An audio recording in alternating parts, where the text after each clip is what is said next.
Thank you so much for joining us. Let me ask you this question. Where do you think that you can win on Tuesday night? Well, my measurement of winning is, winning most of the majority of the delegates. And in that case, we have about 3 states that we've already concluded that we may well win. And so next week here in Alaska, there's a very good chance we'll come out with a majority of the delegates in Idaho as well as North Dakota.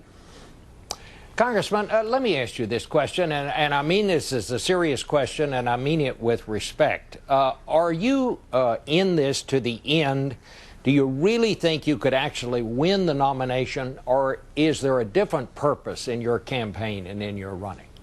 Yeah, I've answered this question, a few times, and I don't know why there has to be an either or. Matter of fact, if you're in a race to make a point or, to promote a cause, the best way to do that is to win. So by the fact that I won 12 times in Congress and got the people of that district to understand what true liberty is about and what a strict constitutional does and, argue the case of sound money and a different type of foreign policy. So by my winning those elections was very, very beneficial to promoting that cause. So it doesn't bother me. Do I believe I can win? Yes. Do I believe the chances are slim? Yes, I do. But things happen in this world that we don't have total control of. And we live in a world that's very much in flux, internationally and monetarily, that just might make the circumstances different. But I understand your question, but I think it should never be considered an either-or issue.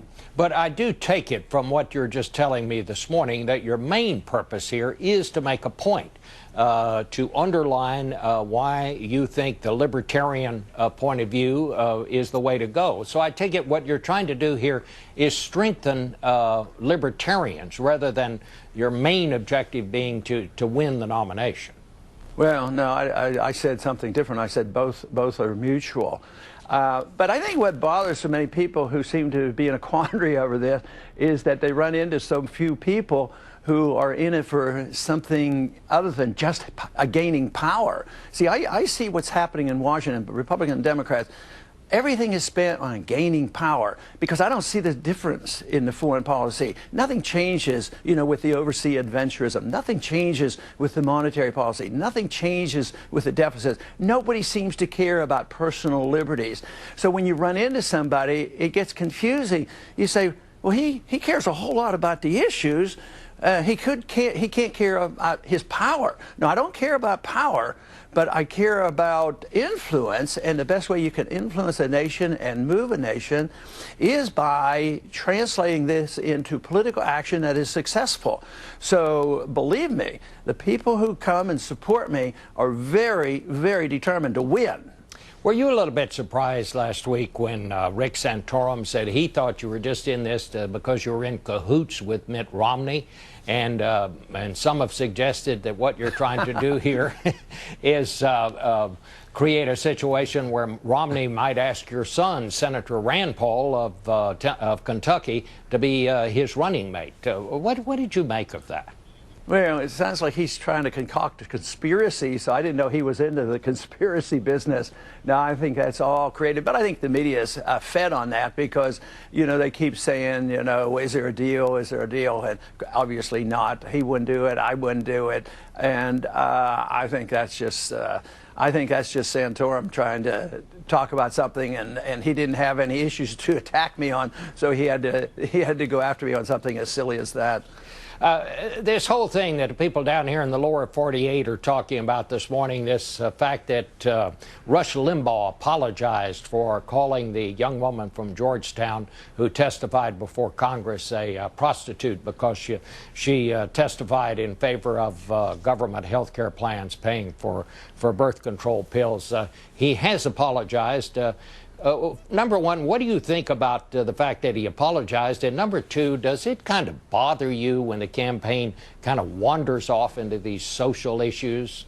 Well, yeah, but I don't consider that strictly a social issue. Yeah, I think he should have apologized. I had said he used very crude language, and I think he gets over the top at times. So, but it's in his best interest. That's why he did it. I don't think he's very apologetic. He's doing it because some people were taking their advertisements off his program. It was his bottom line that was concerned about.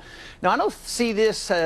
I think when Santorum talks about birth control, he doesn't believe people should have birth control. He gets off into social issues. I, as an OB doctor, certainly endorse the whole idea of birth control. But this is something different. This is philosophically and politically important, because does the government have a mandate to tell insurance what to give? So they're saying that insurance companies should give everybody free birth control pills. That strikes me as rather odd. What does that mean? That means that somebody who doesn't need birth control pills, and they find that using birth control pill is an offense to them, they have to pay for the birth control pills to give somebody free birth control pills to be used. I don't see how anybody should accept that. I mean, when I first started buying medical insurance, you had a choice on whether you should have OB care or not. Why should somebody who's not going to have a baby be forced to pay for the OB care of a younger person? That's total destruction of the marketplace. It's this mandate. This is this obsession, you know, with Obama on mandating. Of course, the Republicans aren't a whole lot better on this either. But the market deals with these problems differently. There would never be a discussion like this. Who is going to be forced to pay for birth control pills? And since it's so closely related to abortion, it's the same principle. Why should we force people who are strongly right to life to pay money for doing abortion? And Planned Parenthood does that. And of course, it's ironic that Santorum actually funded Planned Parenthood, and he pretends to be the champion of social values. That, to me, is rather bizarre, and that's why I call him a fake conservative.